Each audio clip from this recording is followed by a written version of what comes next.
अवधूत चिंतन श्री गुरुदेव दत्त श्री सद्गुरू स्वामी समर्थ सर्व स्वामी भक्तांचे स्वामी परिवारात खूप खूप मनापासून स्वागत आहे। सर्व भक्तांच्या मनातील चांगल्या इच्छा माऊलींनी लवकर पूर्ण कराव्या हीच माऊलींचरणी प्रार्थना करते। आजचा स्वामींचा संदेश अतिशय महत्त्वाचा आहे। प्रत्येकाच्या आयुष्यामध्ये काही ना काही दुःख आहे। तुम्ही जे काम करत आहात ते काम मार्गी लागत नाही किंवा तुम्हाला कुठल्याच कामात यश येत नाही, याला कारण असतो पितृदोष। प्रत्येकाला पितृदोष असतो। आता हा पितृदोष आपण कमी करायचा आहे, काही सेवा करायच्या आहेत, आपल्याला आपली कामेही करायची आहेत। महाराजांच्या आज्ञेनुसार इथे मी तुम्हाला संदेश शेअर करत आहे। कृपया पूर्ण माहिती अगदी शेवटपर्यंत पहा। आपण अर्धवट माहिती घेतो आणि मग आपल्याला कुठलीच सेवा पूर्ण करता येत नाही। आता ही तुमच्या सर्वांसाठी खूप छान संधी आहे। 15 दिवस तुम्हाला पितृपक्षात एक पंधरवाडा असतो आणि यामध्ये तुम्हाला जास्तीत जास्त पितरांच्या सेवा करायच्यात, म्हणजेच वर्षभर पुन्हा जे काही काम कराल त्या कामामध्ये नक्कीच तुम्हाला यश मिळेल। तर सर्वांनी हा संदेश ऐकत असताना कमेंटमध्ये माझी स्वामी आई किंवा श्री स्वामी समर्थ असे लिहा। तर भक्तांनो, आजपासूनच प्रतिपदा श्राद्ध आहे आणि उद्या द्वितीया श्राद्ध आहे।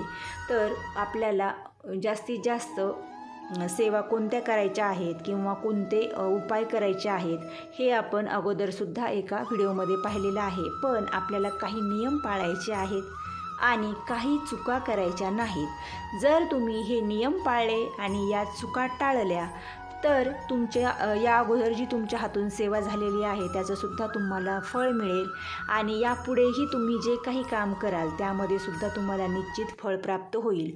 आता आपल्याला असं वाटतं श्रावण महिना झाला, गणपती झाले, आपण नॉनव्हेज खूप दिवस खाल्लं नाही, पण तुम्हाला हा एक नियम पाळायचा आहे। तुमचे पितृ होईपर्यंत तुम्हाला मांसाहार पूर्णपणे वर्ज्य करायचा आहे। आता बऱ्याचशा जणांना खूप दिवस झालं मांसाहार केलेला नाही, मग कधीतरी नॉनव्हेज खाण्याची इच्छा असते।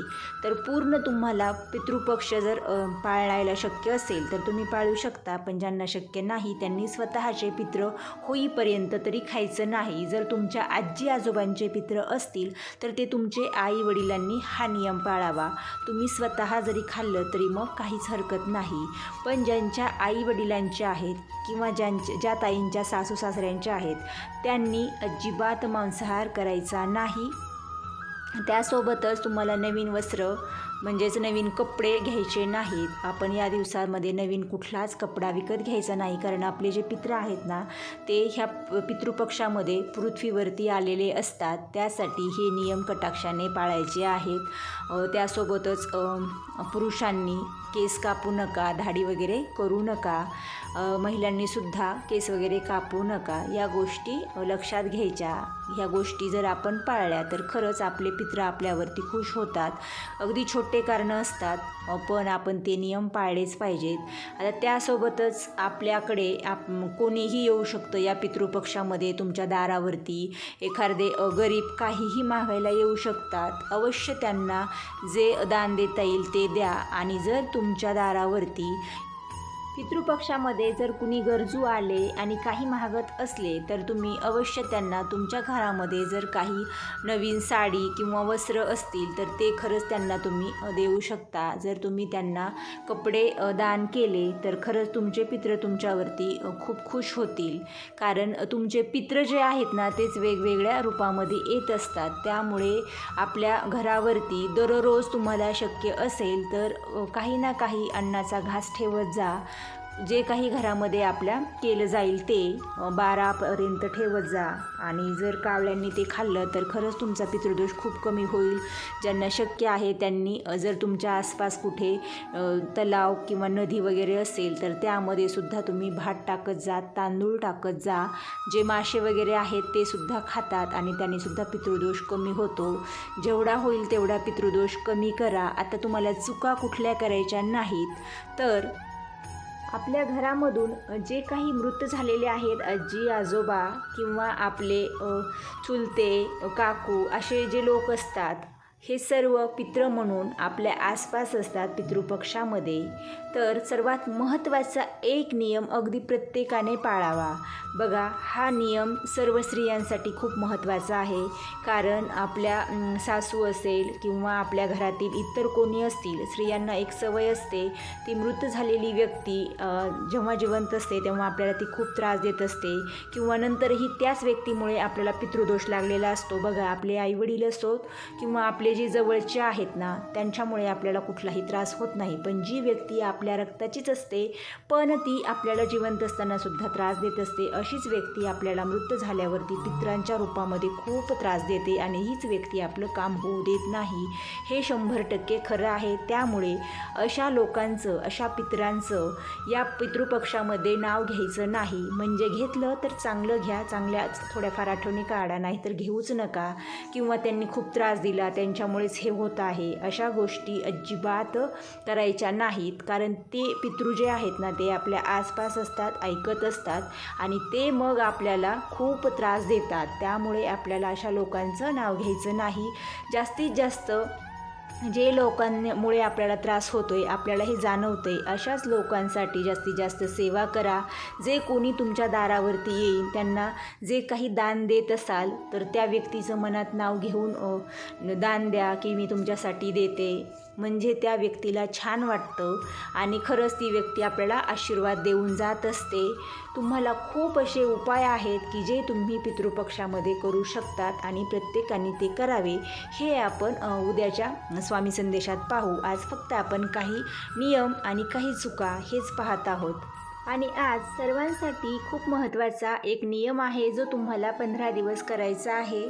उद्या शनिवार आहे आणि उद्याच्या शनिवारपासून तुम्हाला 14 ऑक्टोबरपर्यंत, त्या दिवशी सर्व पितरी अमावस्या आहेत, त्या दिवसापर्यंत म्हणजेच 15 दिवस हा उपाय करायचा आहे. उद्याच्या शनिवारपासून पुढच्या 15 दिवसाच्या शनिवारपर्यंत.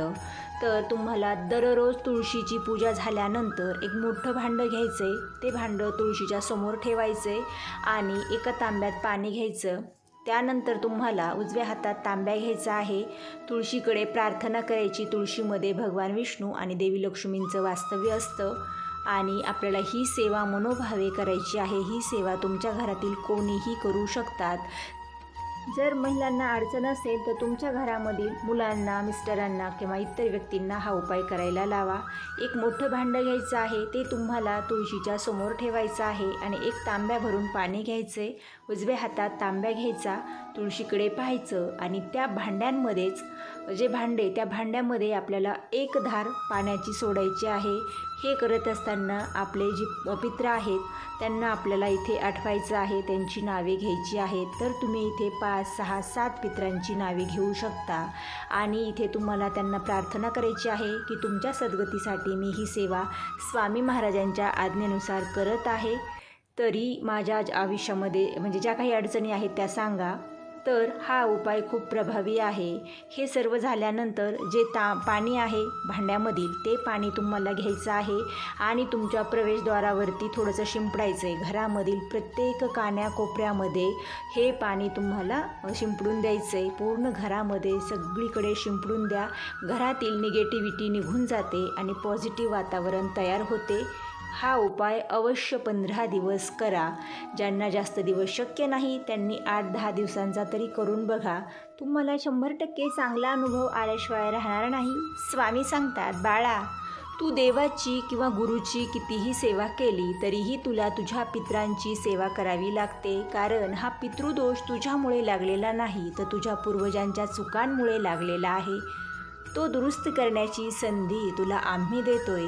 तर ही संधी गमावू नकोस. या संधीचे सोने कर. तुझ्या आयुष्यामध्ये सुख, समाधान आणि आनंद येईल.